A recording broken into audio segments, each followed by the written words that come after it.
Shadow the Hedgehog is one of the most popular characters in the Sonic series, but like every other character, there was a long process to getting him to where he is today. So, today we're going to be looking back on the famous original concept for Shadow, Terios.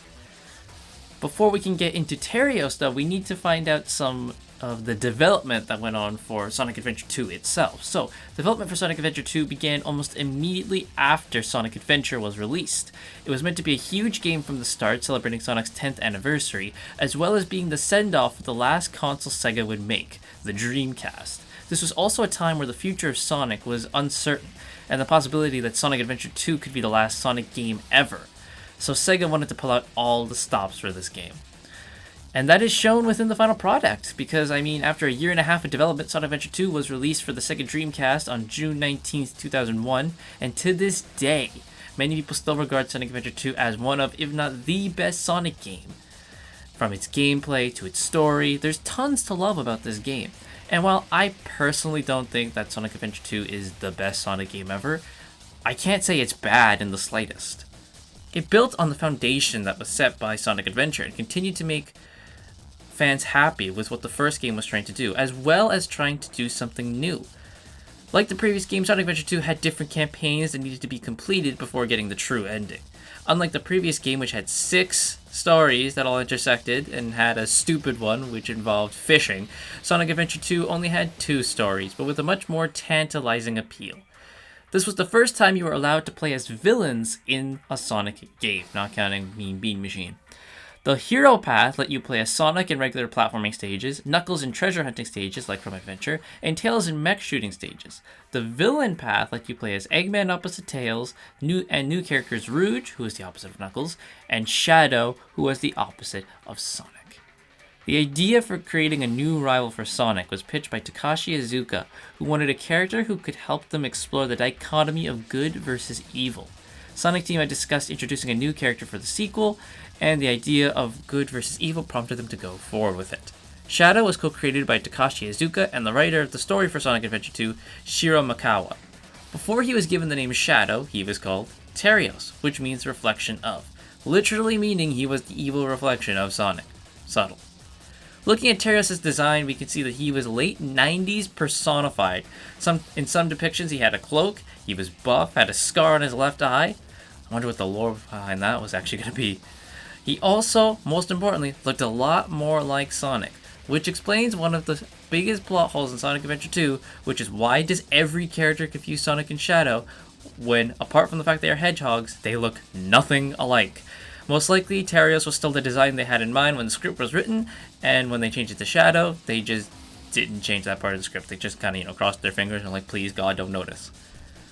Now, we can laugh and snicker at all these images of Terios, but this is the process behind being, creating a character. You go through many different versions before deciding on the final one. Speaking of the final one, there is one version of Terios that is considered to be the most definitive version, and that is this one. If you look up Terios, this is the version you will see. Tons of art has been created using this design, probably because he's the one that looks almost actually finished. But he's also very striking. Like I said, the scar, the gold bands, which are similar to Shadow's inhibitor rings, his more Sonic-like design, and the fact he's freaking ripped.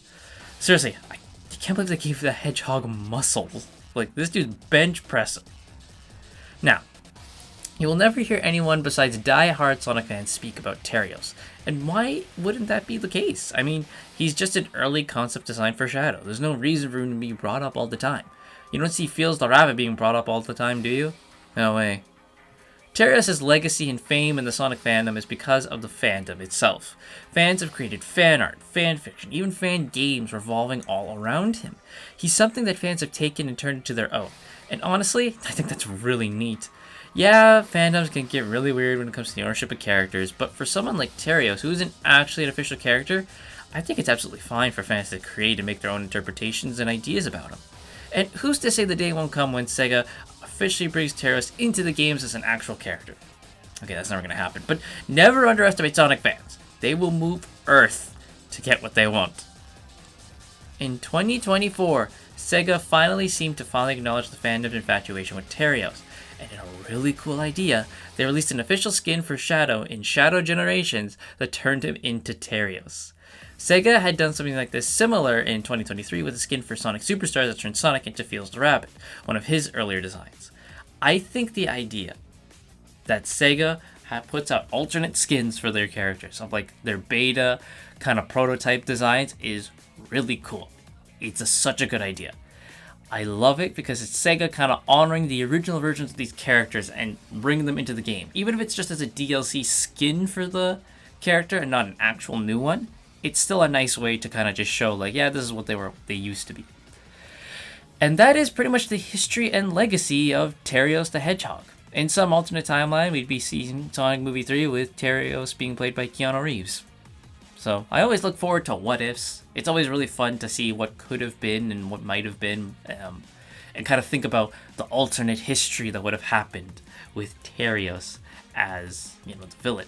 You have to wonder, Terios he was still probably going to be, have the same story as Shadow, right? Like, Maria and being the ultimate life form and all that. I think that was pretty much going to stay the same, but, there is other differences, like, how do you get his scar? Why is he so freaking buff? We'd definitely like to have seen it. So, there we go. This is just a brief little video just talking about Terios the Hedgehog, because I think Terios is such an interesting oddity in the Sonic series. He is such a... Yeah, I just love it. Like I said, I love the what ifs. I love going through this. And Terios, he is, again, like I said, one of the biggest, like, what if characters, the original design characters that has been taken by this fandom and made into his own thing. So, let me know what you guys think about Terios the Hedgehog himself in the comments down below. Do you like him? Would you have preferred if they stuck with Terios over Shadow? You can let me know as well. So thank you all so much for watching, and I'll see you guys all next time.